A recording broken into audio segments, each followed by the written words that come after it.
Hey guys, welcome back to another video on my channel. If you're new to this channel, please subscribe, like this video, put all your comments and suggestions in the section below, and please check out all my other content once you're done watching this video. We are 10 days away from election day, and today is a very historic day because for the first time in Trump's entire history, he has actually surpassed a Democrat challenger and is leading in the popular vote in the month of October. This has never happened before in any of the late stages of either campaign. In the 2020 election, at this time in history, Biden was leading by 7.8% in the national vote. Clinton in 2016 was leading by 5.4% on October 26th. And now it is October 26th, 2024. And today, Donald Trump has officially passed Kamala Harris and is leading in the popular vote. Not only that, but he has been leading in the past 5 polls, while Kamala Harris has been leading in 5 polls as well. Meanwhile, the latest 4, including 1 Trump plus 3, have been a tie. So this race in the national popular vote has now come down to the wire. And the question now is, who is going to win the popular vote has become much more close than we had all originally anticipated. In the months of August and in the months of September, Kamala Harris had been leading by a solid 1 to 2 points.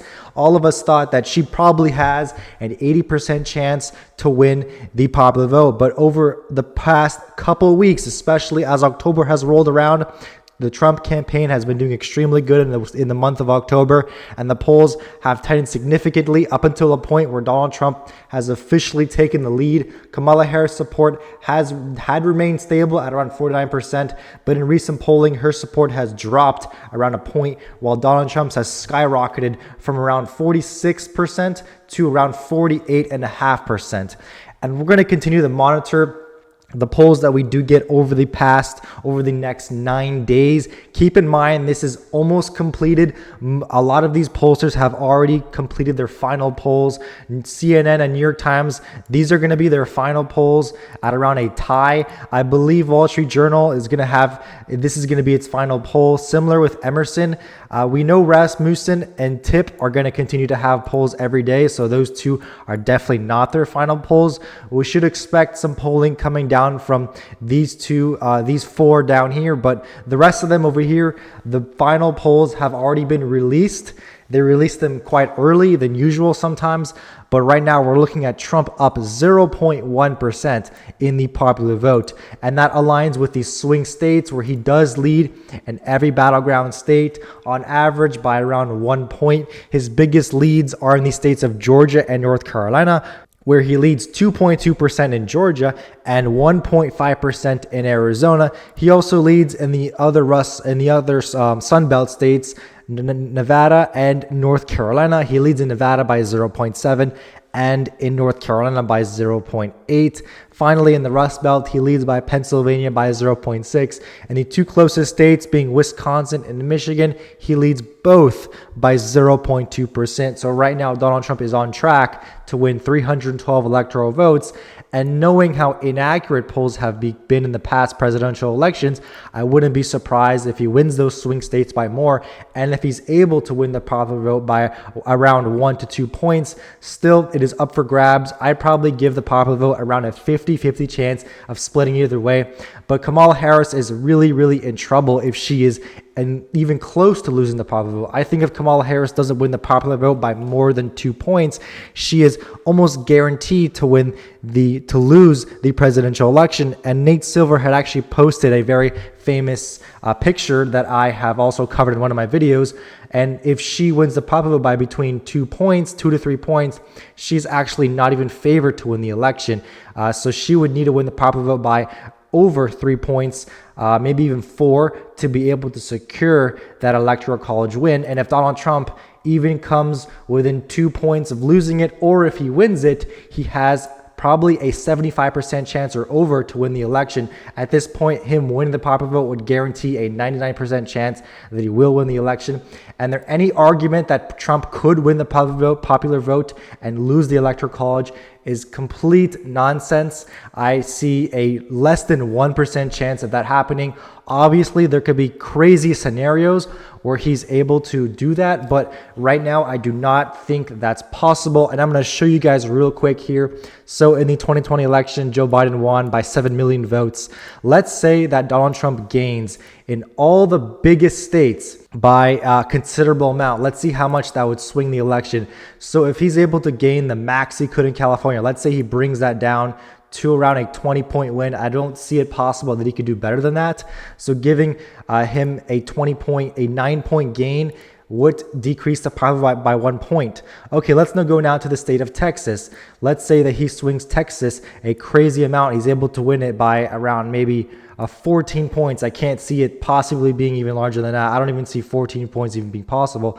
I would say around 12 points would be the max, and boom, that would increase it again and bring it down to 3.5%. Let's go to the state of New York now. Let's just say that he performs extremely well in New York. He's able to bring it all the way down to a 12-point margin. Okay, let's zoom back out and see the difference. 2.45%. And finally, the state of Florida, let's say he performs similar to how Republicans did in the 2022 midterms and wins it by 15%, which is almost like too much. But let's just say just for the argument, swinging all those 4 states, the max I could possibly swing them in Republicans' favors realistically would still give her the win of 1.61%. So now you're really searching. You could go to the state of Illinois and swing that a couple points and put it to maybe an 11-point win for her. It would still be 1.3%. Let's go to the state of New Jersey and swing this state around maybe like a 10-point win for her, still 1.21%. And at this point, we have swung the most populated states that are not swing states in Trump's column, and that still would make him lose the popular vote by 1.21%. So what I'm saying is every single state is uniformly going to swing. If these swing states only swing around 1 to 2 points, they will almost all of them will flip into Trump's column, and that would give him the Electoral College victory. He cannot win the popular vote just by swinging the most populated states, and he's already maxed out in a lot of these rural counties. I mean, even if you want to say he swings Ohio even more, let's swing Ohio to around a 15-point win for him. That wouldn't matter. It's still, she would win the popular vote by 1 point, and that's going to be the argument that Trump will probably and most likely win the Electoral College if he does win the popular vote. So let's see what that looks like now on the Swingometer. This is the 2020 results. Obviously, the same amount Joe Biden won. Biden won by 4.5% in the popular vote. And let's now see what a Trump victory in the Electoral College would look like if we swung the popular vote to around a barely Trump win. So let's get started on that. First of all, adjusting some of these turnouts. Black turnout is going to drop a little bit, and Hispanic turnout is probably going to rise a little bit. I'd probably drop it a little bit more than that, and then raise the Hispanic turnout. And that would be our first adjustments, and already it would flip Georgia in Trump's column, but he's still down around 4 points in the popular vote. So we're going to be swinging the white non-college vote around a few points into his column. That would decrease it to around a 1.8 popular vote win for Harris. The white college vote, I do think Trump's going to lose it. So we're going to give him the most minimal losses possible just so that we can visualize what it looks like for him on the map, and that would put it a little bit now towards Harris's favor. Going to the minority groups now, the Black African American group, it would probably have to shift around quite a little bit for Trump to be able to come close. That would decrease her win to around 1.2%. And finally, the Hispanic vote, we're going to put that down all the way to around a 55 to 45 point win. And then finally, to close it out, the Asian vote, we're going to shrink it down quite a few points. And that right there would give Trump barely a popular vote win, we're going to shrink it down even more to make it exactly what the polls are. So according to the polls, this is probably what it would look like. And as I've explained, Trump with 312 electoral votes and Kamala Harris with 226. If he does gain more with specific groups, maybe he can possibly flip other states that are safer. But right now, this is looking like it's going to be the most likely scenario. I do expect Michigan to be extremely close this election. It could be 50-50. On our swingometer, though, it shows that Trump would win by 1.8% if the popular vote was in his favor by a 0.2%. He would win Wisconsin by 3.2%. He would win Pennsylvania by 3.3%. Minnesota would be a 3.7% win for Harris. Virginia still 5.5%. New Hampshire 4%. We have Maine being 5%. The state of North Carolina would be a 6-point win for him. Same with Georgia. The Florida would be an 8.4 win. Texas would be a 10.5 win. New Mexico would come down to 5. And the state of Arizona would be 4. And Nevada would be 3. Some safe Democrat states like California would shrink to 22%. Illinois would shrink to 12%.